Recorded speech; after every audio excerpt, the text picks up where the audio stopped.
The billionaire thought he knew the truth. Until he opened that door. He had built an empire from nothing.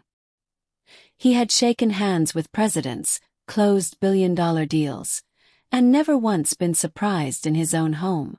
But that night, when he pushed open the doors to his grand foyer, dressed in his tuxedo for the biggest night of his life, he saw something that made his blood run cold.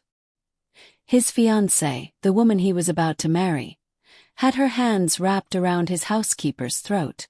And in that single frozen second, everything he thought he knew about love, loyalty, and the woman he trusted shattered forever. Hey everyone, welcome back to the channel. Before we start, tell me, where are you watching from tonight? Which country do you belong to? Drop it in the comments. I read every single one. Tonight's story is one of the most emotional, most shocking stories we've ever told. A story about class, cruelty, and the quiet strength of a woman nobody thought to protect. Stay with me until the very end, because what happens in this house will change everything you think you know about power and truth. Nobody in that mansion ever looked twice at Clara Whitmore. She woke up every morning at 4:45 a.m., long before the sun touched the tall iron gates of the Calloway estate. She ironed the curtains no one noticed, polished silverware that would only be used once, and made sure fresh flowers sat in every room by 7 a.m. sharp. She had worked in that house for 6 years, and in 6 years she had learned one simple rule: the rich don't see the people who serve them. They see the service. Clara was 34 years old. She had a son, Eli, 12 years old, waiting for her every night in a small apartment 20 minutes from the estate, in a neighborhood where the electricity sometimes flickered and the heating never quite worked in winter. She wasn't always poor. Once she had a husband, a small accounting firm, a modest house with a garden. But 4 years ago, her husband Daniel died in a car accident on a rainy October night, and with him went the life she thought she'd have. The business partner who was supposed to help her keep the firm running disappeared with what little money was left. Clara was left with grief, a mortgage she couldn't pay, and a son who needed her to be strong. She took the housekeeping job at the Calloway estate because it paid well, and because Nathaniel Calloway, the owner of the house and one of the wealthiest men in the country, was in his own quiet way kind. He wasn't like the other billionaires Clara had heard about. He remembered her son's name. He asked how her mother's health was doing. Once, when Eli had a school project, Nathaniel had quietly arranged for a printer and supplies to be sent to Clara's apartment without ever mentioning it again. Nathaniel Calloway was 34, the same age as Clara, though their lives could not have been more different. He inherited a hotel empire from his father, but he had doubled it, then tripled it through hotels, real estate, and a chain of resorts that stretched across 3 continents. He was handsome in the effortless way that made magazines put him on covers without trying. He was also, underneath the tailored suits and boardroom confidence, a man carrying an old wound. His mother had died when he was 16. His father remarried quickly, coldly, and Nathaniel grew up believing that love, real love, was something people performed rather than felt. Which was why, when Vanessa Hale walked into his life 18 months ago at a charity gala in Manhattan, he let his guard down for the first time in years. Vanessa was 30 years old, elegant in a way that seemed effortless, always dressed like she had stepped out of a magazine spread, always saying the right thing at the right moment. She laughed at his jokes. She asked about his mother with what seemed like real tenderness. She told him on their 3rd date that she didn't care about his money, she cared about him. Nathaniel, starved for something real, believed her completely. 8 months ago he proposed. Tonight was supposed to be their engagement gala. 300 guests, string quartet, a 5-tier cake, and photographers from 2 major magazines. The whole house had been preparing for a week. Clara had barely slept in days, coordinating with caterers, florists, and the event planner, making sure every single detail matched Vanessa's exacting demands. And Vanessa's demands were exacting. She wanted white orchids, not lilies. She wanted the champagne at exactly 52 degrees. She wanted the household staff, as she put it during a walk-through 3 days earlier, invisible unless needed. She had said it while looking directly at Clara, her smile polite, her eyes cold as glass. Clara had learned to absorb comments like that without flinching. She needed this job. She needed the healthcare it provided for Eli's asthma medication. She needed the steady paycheck that let her sleep at night instead of lying awake doing math in her head. So she smiled, nodded, and kept working. But that morning, 3 days before the gala, something happened that Clara couldn't simply absorb and move past. She was cleaning Vanessa's private study, a room Vanessa rarely allowed staff into, always locking it when she left. But that morning, the door had been left unlocked by accident. Clara wasn't snooping. She was doing exactly what she always did. Dusting, straightening, making sure everything looked perfect for the big event. But as she reached to align a stack of papers on the desk, one folder slipped and spilled across the floor.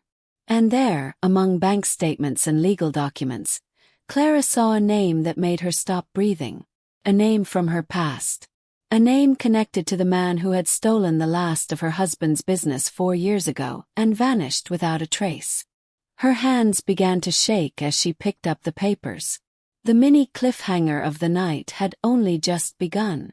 The name on the document was Richard Colton, the same man who had drained Daniel's accounting firm dry after Daniel's death, the same man who had promised Clara he would handle everything, and then disappeared with $40,000 that should have gone to her and Eli. For 4 years, Clara had searched for him in quiet, desperate ways, filing police reports that went nowhere, calling numbers that had been disconnected, driving past addresses that turned out to be empty lots. She had eventually accepted that she would never see justice, that some wounds simply stayed open forever. But now his name was sitting in a folder on Vanessa Hale's desk, connected to a series of wire transfers that made absolutely no sense for a woman about to marry one of the richest men in the country. Clara didn't understand everything on the page. She wasn't a forensic accountant. But she understood enough. There were transfers labeled consulting fees, going to an account under the name V. Halloway. Not Hale. There were emails printed and clipped together referencing the Boston situation and the Whitfield settlement, phrases that meant nothing to Clara but felt in her gut deeply wrong. And then, tucked beneath everything, a photograph. Older, slightly worn at the edges. A woman who looked remarkably like Vanessa. Same sharp jaw, same calculating eyes, though her hair was different, darker, standing beside a man at what looked like a courthouse. The caption, handwritten on the back, read, V. Halloway, Fraud Settlement, Boston, 2019. Vanessa Hale was not who she said she was. Clara's mind raced. She thought about walking straight to Nathaniel's office and telling him everything. But who would believe the housekeeper over the woman he was about to marry? She had no real proof, nothing but a folder she wasn't supposed to see and a gut feeling twisting in her stomach. If she was wrong, she would lose her job, her health care, everything she had built to keep her son safe. If she was right, and she said nothing, she would be complicit in whatever Vanessa Hale was planning. She placed the papers back exactly as she found them, her hands trembling, and quietly closed the study door. For the next 3 days, Clara watched Vanessa differently. She noticed the way Vanessa's smile never quite reached her eyes when she spoke to Nathaniel's older relatives, the ones with real influence over the family trust. She noticed how Vanessa asked pointed questions about Nathaniel's will, phrased casually, disguised as wedding planning. Have you thought about updating your beneficiaries once we're married, darling? It's just practical. She noticed a strange man who visited the estate twice that week, introduced to staff only as a friend from the city, who spoke to Vanessa in hushed tones near the garden wall. Clara wasn't the only one who noticed something. Marcus, the estate's longtime driver, mentioned to Clara quietly in the kitchen one afternoon that he'd overheard Vanessa on the phone the night before. Her voice sharp and low. I don't care how you do it. Just make sure nothing traces back to Boston. He can never know. Clara felt sick. She thought about Daniel, about the 4 years of struggle Vanessa's mysterious associate might have caused her, about whether Richard Colton and this Vanessa Hale were somehow connected in ways she couldn't yet prove. But mostly, she thought about Nathaniel, a man who had shown her nothing but decency, about to marry a woman who might be a predator wearing an expensive dress. She decided, finally, on the morning of the gala, that she had to say something. Not accusations, just concern. Just enough to make him ask his own questions. She waited outside his office for nearly 20 minutes that afternoon, rehearsing the words in her head. When he finally stepped out, dressed sharply for a pre-gala meeting, he smiled at her the way he always did. "Clara, everything all right?" "Mr. Calloway, she started, her heart pounding. "I found something. In Miss Hale's study. I think you should know." But before she could finish, Vanessa's voice cut through the hallway like a blade. "There you are, Nathaniel. We need to go over the seating chart." Vanessa appeared at the end of the hall, elegant in a robe, her eyes sliding to Clara with a flicker of something sharp and dangerous. "Is there a problem?" "No," Nathaniel said, glancing back at Clara.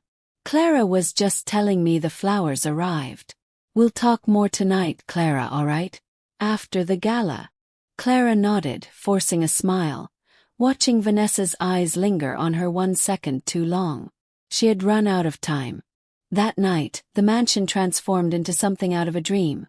String lights woven through the garden trees, a jazz quartet playing near the fountain, 300 guests in gowns and tuxedos moving beneath crystal chandeliers.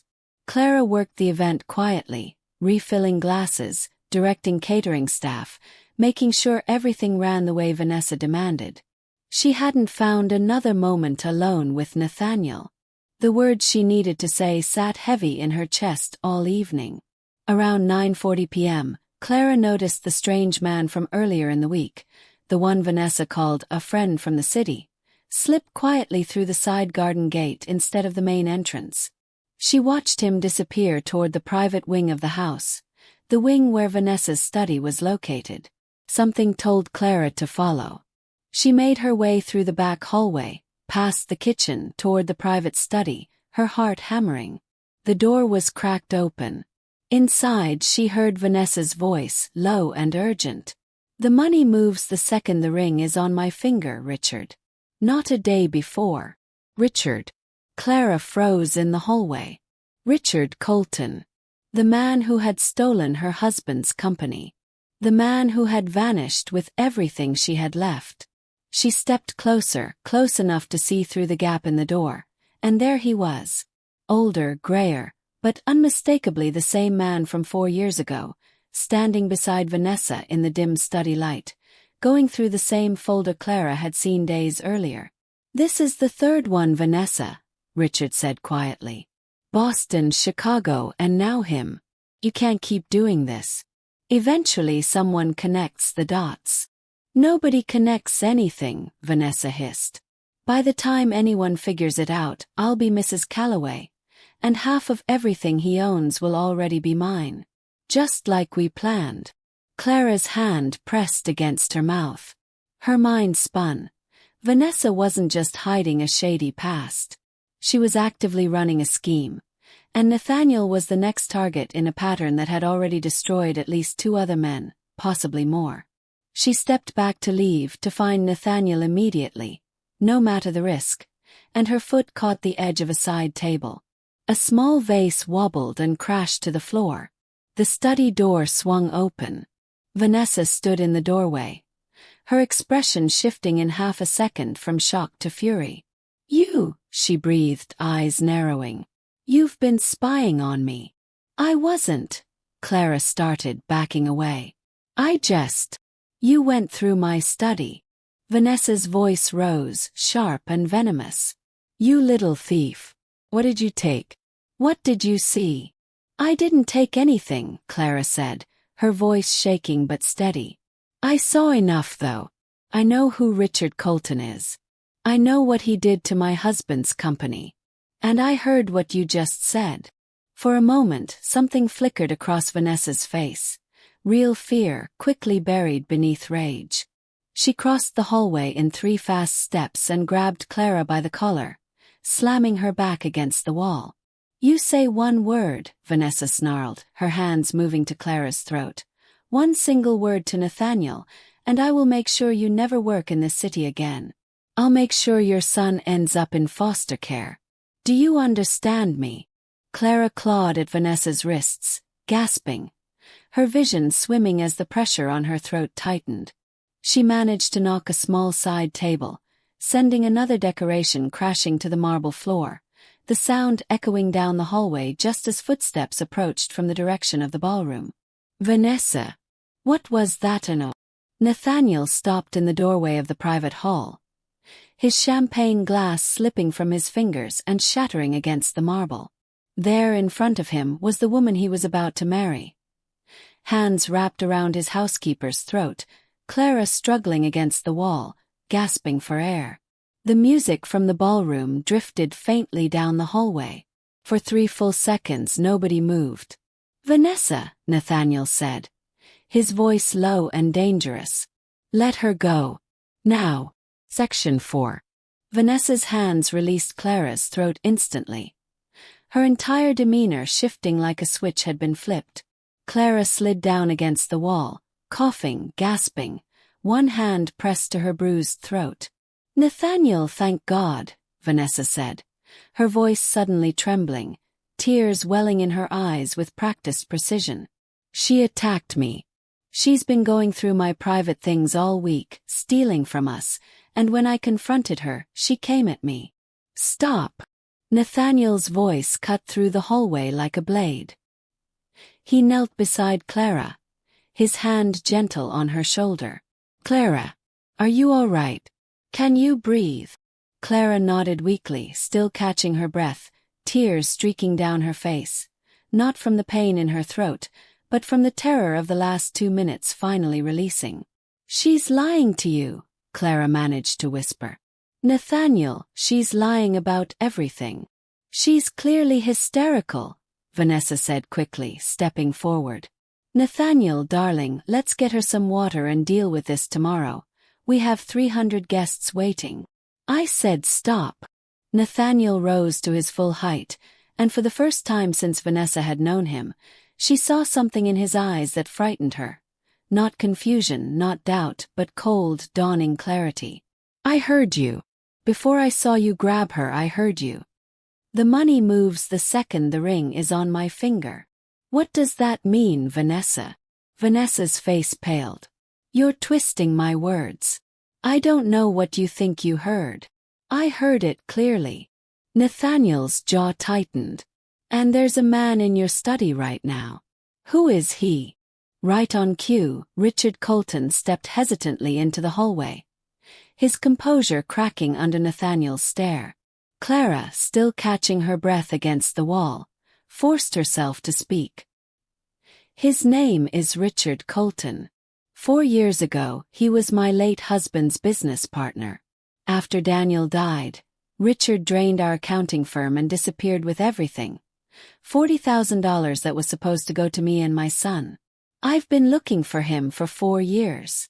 The color drained from Nathaniel's face as he turned to look at the man properly. "And her name," Clara continued, her voice growing steadier with every word, "isn't really Vanessa Hale. There's a folder in her study, a photograph from a courthouse in Boston, 2019, labeled V. Holloway Fraud Settlement. I think this isn't the first time she's done this. I think you're not the first man." "That's insane," Vanessa said, her voice cracking now, the mask slipping entirely. "Nathaniel, please, you know me, you know I love you." "Do I?" Nathaniel asked quietly. "Because right now I'm standing in my own home, watching the woman I proposed to choke my housekeeper into silence, while a stranger I've never met stands in your private study going through documents with a fake name on them." Marcus, the driver, appeared at the end of the hallway, having heard the commotion, followed closely by 2 more staff members. Nathaniel didn't raise his voice, didn't shout, didn't cause the scene that Vanessa clearly feared more than anything. "Marcus," he said calmly, Please call our head of security. And call the police. Quietly through the back entrance. I don't want to disturb the guests. Nathaniel, wait. Vanessa reached for his arm, but he stepped back out of her reach, his eyes hard as stone. Don't touch me, he said. Don't ever touch me again. Richard Colton, sensing the situation collapsing around him, turned to bolt toward the garden exit, only to find 2 security guards already blocking the doorway, alerted by Marcus's radio call. Clara sat against the wall, trembling as the chaos unfolded around her. Vanessa's desperate protests, Richard's failed escape, the quiet arrival of security. But amid all of it, Nathaniel knelt back down beside her, his expression softening entirely. I'm so sorry, he said quietly. I should have listened to you this afternoon. You tried to tell me, and I let her interrupt you. You didn't know, Clara whispered. I should have made time to know, Nathaniel said. Let's get you to a doctor. Right now. The gala outside continued, unaware, the string quartet still playing beneath the chandeliers. While inside, everything the guests thought they knew about the golden couple of the season was quietly, irreversibly falling apart. By midnight, the last guests had been quietly ushered out under the vague explanation of a family emergency, while inside, the private wing of the Calloway estate had become something closer to a crime scene than a celebration. A private physician Nathaniel trusted completely arrived within the hour to examine Clara. Her throat was bruised, tender to the touch, though thankfully nothing was broken. The doctor recommended rest, ice, and a follow-up in a few days, but warned that the bruising would take time to fade. A visible reminder of what had happened, right there in the house Clara had spent 6 years keeping spotless for other people's comfort. Nathaniel sat with her the entire time, refusing to leave her side even when his head of security urged him to focus on the unfolding situation with Vanessa and Richard, both of whom were being questioned separately by the 2 detectives who had arrived quietly through the service entrance. I keep thinking, Nathaniel said quietly, sitting in a chair beside the couch where Clara rested, about how close I came to marrying her. How many warning signs I must have missed. You couldn't have known, Clara said, her voice raspy but steady. People like her are good at what they do. That's how they survive. You knew, Nathaniel said. The moment you saw something wrong, you tried to tell me. I was terrified, Clara admitted. I almost didn't say anything. Have a son. I need this job. I was scared of what it would cost me if I was wrong. Nathaniel was quiet for a long moment. And instead, it almost cost you your life. Downstairs, the detectives were slowly piecing together a much larger picture than anyone in the house had imagined. Vanessa Hale, real name Veronica Holloway, had a documented history stretching back nearly 8 years, moving from city to city, attaching herself to wealthy, emotionally isolated men, extracting money through manipulated wills, forged consulting contracts, and slow, patient theft disguised as love. Richard Colton, it turned out, was not simply her associate. He was her longtime partner in the scheme, posing under different aliases in each city, embedding himself into the financial dealings of her targets under the guise of consulting or business partnerships, just as he had done 4 years earlier with Clara's late husband's firm. The connection between Vanessa and Richard's theft from Daniel's company 4 years ago wasn't a coincidence at all. It was the same pattern repeated. Richard had drained the firm, funneled the stolen money through a network of shell accounts, and eventually reconnected with Veronica for their next target, Nathaniel Calloway. Clara had unknowingly stumbled into the tail end of the very scheme that had destroyed her family's stability 4 years earlier. There's something almost unbelievable about this, one of the detectives said quietly to Nathaniel in the hallway, out of Clara's earshot. Your housekeeper's discovery didn't just protect you, Mr. Calloway. It may finally give her closure on a case that's been cold for 4 years. And it's going to help us connect Holloway and Colton to at least 2 other fraud cases in Boston and Chicago that never had enough evidence to prosecute.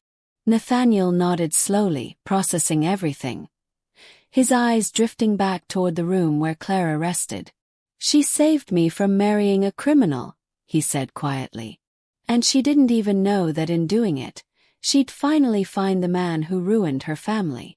By 2 a.m., Richard Colton and Veronica Holloway were formally taken into custody, the elegant gala decorations still standing untouched in the empty ballroom, wilting orchids and half-melted ice sculptures the only witnesses to how quickly everything had unraveled. Clara, exhausted and aching, finally drifted to sleep on the study's couch, her throat wrapped in a cool compress, unaware that the man asleep in the chair beside her, the billionaire who owned the very house she cleaned every day, had quietly decided that things between them were going to change. The days that followed moved in a blur for Clara. News of the engagement's collapse spread quickly through certain circles, though Nathaniel, with the help of a careful legal and PR team, managed to keep the more damaging details out of the tabloids, at least initially. Officially, the story was an engagement called off due to irreconcilable differences. Privately, everyone in the household staff knew the truth. Clara took 2 days off to rest, spending time with Eli, who noticed the faint bruising on her neck despite the scarf she wore around the apartment. "Mom, what happened?" Eli asked one evening. His young face creased with worry far beyond his 12 years. Clara hesitated. She had never wanted her son to grow up thinking the world was cruel, that people in beautiful houses could hide ugly things. But she also believed in telling him the truth, in age-appropriate pieces. "Someone tried to hurt me," she said gently, "because I found out she was lying to someone I work for. But I'm okay, and the people responsible are being held accountable. Sometimes doing the right thing is scary, Eli. But it's still the right thing." Eli hugged her tightly, and for a moment, Clara allowed herself to simply hold her son, grateful to be alive to do so. Meanwhile, at the Calloway estate, Nathaniel found himself unable to focus on business the way he normally did. He cancelled 2 international meetings, delegated responsibilities he would normally have handled personally, and spent an unusual amount of time reviewing the full detective report on Veronica Holloway and Richard Colton's history. What he read disturbed him more each day. Veronica had targeted at least 4 men over 8 years, each time following an almost identical playbook: charm, isolation from family and close friends, financial entanglement, and eventually, an attempt to secure a significant portion of their assets before disappearing or, in Nathaniel's case, being caught before the plan could be completed. He also learned, through the detectives, the full extent of what Richard Colton had done to Daniel Whitmore's accounting firm 4 years earlier. The forged signatures, the drained accounts, the fabricated emergency withdrawal that had left Clara with almost nothing after her husband's death. Nathaniel sat with that information for a long time, alone in his office, staring at the 2 case files side by side. His own and Clara's families, connected by the same 2 people, 4 years and hundreds of miles apart. When Clara returned to work on the 3rd day, still moving carefully, still wearing a light scarf to cover the fading bruises, Nathaniel asked her to come to his office instead of starting her usual rounds. "You don't have to explain anything," he said as she sat down, clearly nervous. "I just wanted you to know. The detectives found records connecting Richard Colton directly to the theft from your husband's firm. $41,000. Moved through 3 accounts before disappearing. It's documented now. Officially. The DA's office is planning to add those charges to his case." Clara's hands trembled in her lap. 4 years of dead ends, of unanswered calls, of feeling like the justice system had simply forgotten about her and Eli. And now, because of one accidental glance at a folder, everything was finally being made right. "I don't know what to say," she whispered, tears filling her eyes. "You don't have to say anything," Nathaniel said gently. "I just wanted you to hear it from me first." There was a pause, heavy with everything neither of them fully knew how to express yet. "Clara," Nathaniel continued carefully, "I also want to say I'm sorry. Not just for what happened that night, but for 6 years of walking past you in these halls without really seeing you. You tried to warn me, and I almost didn't listen because I was too comfortable in the life I thought I had. You listened when it mattered most," Clara said quietly. "That's what matters. 2 weeks later, the story that had been carefully contained within legal offices and quiet conversations finally reached the public. Not through a tabloid scandal, but through Nathaniel's own choice. He called a small press conference not to defend his reputation, but to speak honestly about what had happened, in part because Veronica Holloway's lawyers had begun quietly attempting to paint her as a victim of domestic misunderstanding, hoping to reduce the severity of the charges against her. Nathaniel stood in front of a modest group of reporters, dressed simply, his tone measured and calm. 18 months ago, I believed I had found someone who loved me for who I was, not what I owned, he said. I was wrong, and that mistake nearly cost an innocent woman her life. Clara Whitmore, a member of my household staff, discovered the truth about my former fiancé's identity and intentions. When she tried to protect me, she was physically attacked in my own home. If it weren't for her courage, I have no doubt I would have married a woman actively working to defraud me, just as she has defrauded at least 3 other men across 4 states. He paused, his voice steady but clearly emotional. I've spent my life being cautious about people who wanted something from me. I built walls because of it. But Clara Whitmore didn't want anything from me. She risked everything, her job, her safety, her ability to support her son, simply because it was the right thing to do. That's not something money can buy. That's character. The press conference sent ripples through the media, but not in the direction Veronica's legal team had hoped. Rather than painting Nathaniel as naive or the story as a simple lover's quarrel, public sentiment shifted almost entirely toward outrage at Veronica and Richard's calculated scheme, and admiration for Clara, whose story of quiet courage began circulating widely. Reporters attempted to reach Clara for comment, showing up near her apartment, calling numbers connected to her name. Overwhelmed and uncomfortable with the sudden attention, she called Nathaniel, unsure what to do. You don't owe anyone an explanation, he told her over the phone. But if you want, I can have my legal team handle any requests, keep your privacy protected, keep Eli out of it entirely. That's your choice, Clara. Not mine. It was a small thing perhaps, but it meant everything to Clara. The fact that even now, with his reputation and business at stake, Nathaniel's first instinct was to protect her comfort and her son's privacy, not to use her story for his own image. Meanwhile, in the legal proceedings, additional evidence continued to surface. Veronica Holloway's scheme was traced back even further than initially believed. Records showed a pattern going back nearly a decade, with at least 2 additional victims coming forward once the story broke, men too embarrassed or too protective of their own reputations to have reported the fraud when it originally happened to them.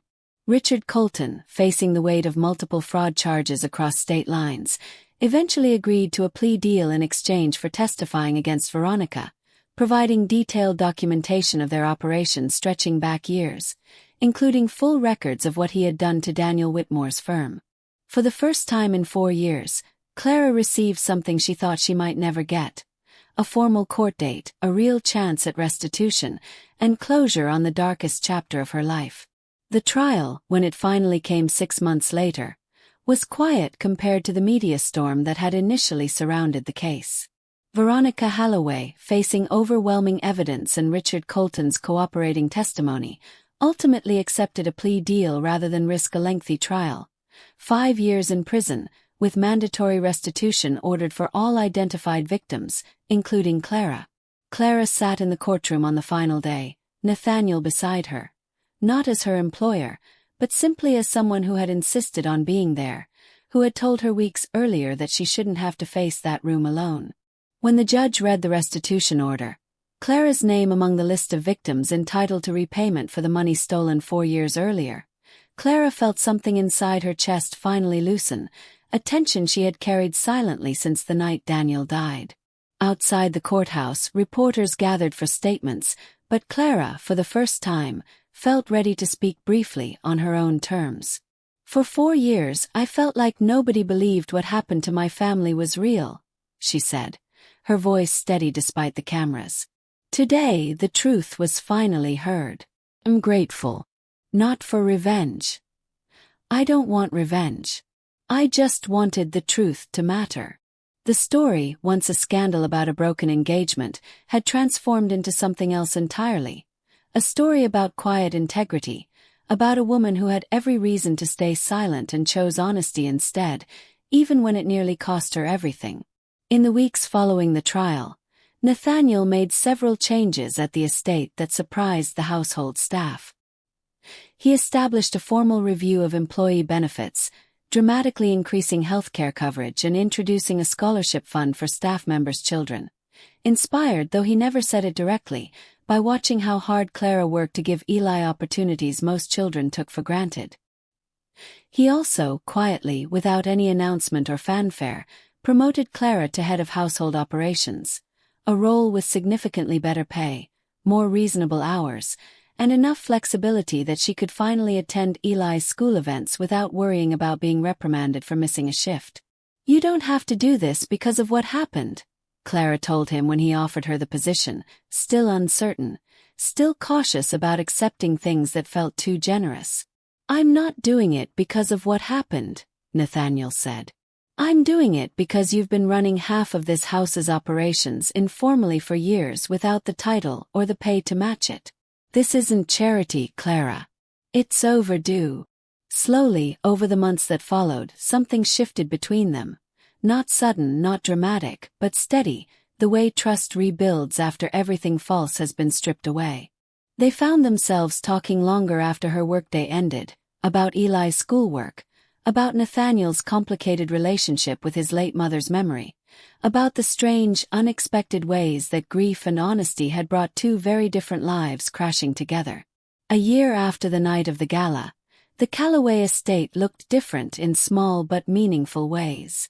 The formal, untouched sitting rooms that once existed purely for appearances now occasionally held the sound of a 12, now 13-year-old boy's laughter, as Eli had become a familiar presence around the property, particularly on weekends, working through homework at the kitchen table while Clara finished her rounds, occasionally joined by Nathaniel, who had taken a genuine interest in helping Eli with his math homework, something he was, admittedly, terrible at explaining but endlessly patient in attempting. Clara's role as head of household operations had grown into something she genuinely took pride in, not simply because of the improved pay, but because Nathaniel trusted her judgment completely, consulted her on decisions large and small, and had, without her fully realizing when it happened, become someone she considered a genuine friend. Neither of them rushed to define what was growing between them.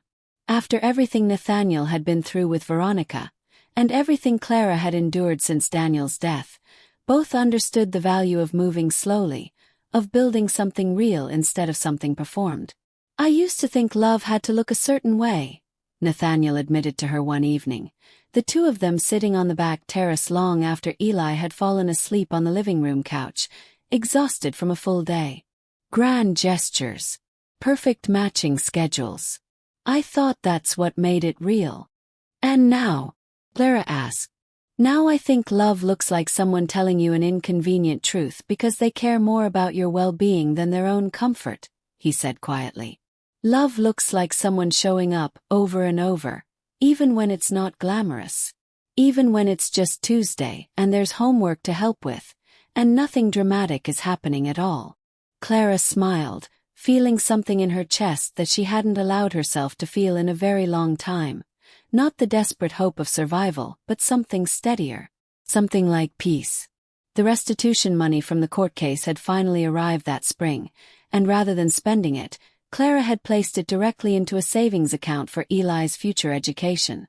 A decision Nathaniel respected deeply, understanding that for Clara, security for her son mattered more than any luxury she might have chosen for herself. Word of Clara's story continued to circulate quietly in wider circles, occasionally referenced in articles about corporate fraud awareness, about the importance of listening to household staff and employees who often noticed things executives and owners missed entirely. Nathaniel had personally funded an ethics and awareness initiative within his company, encouraging employees at every level to speak up about concerns without fear of retaliation. A direct, deliberate response to how close he had come to losing everything simply because no one felt safe enough to tell him the truth sooner. 2 years after that terrifying night in the mansion's private hallway, the Calloway estate hosted another gala. Smaller this time, quieter, more intimate than the elaborate spectacle that had once been planned for an engagement that was never meant to last. This time, the guest list included people who genuinely mattered. Close friends, a handful of Nathaniel's most trusted business partners, Clara's mother, who had traveled from out of state, and Eli, now 14, wearing his first proper suit and looking, according to everyone in attendance, remarkably like his late father. Clara stood near the garden fountain, the same fountain from that terrible night 2 years earlier, wearing a simple, elegant dress, watching Nathaniel make his way through the small crowd toward her, the same warmth in his eyes that had first made her trust him, all those years ago, back when she was simply the woman who arranged fresh flowers in rooms he barely noticed. "Ready?" he asked quietly, taking her hand. "I think so," Clara said, smiling.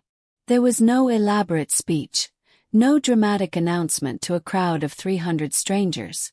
Just a small gathering of people who had watched this story unfold, who had watched a housekeeper risk everything for the truth, and a billionaire learn, painfully, what real love and real trust actually looked like.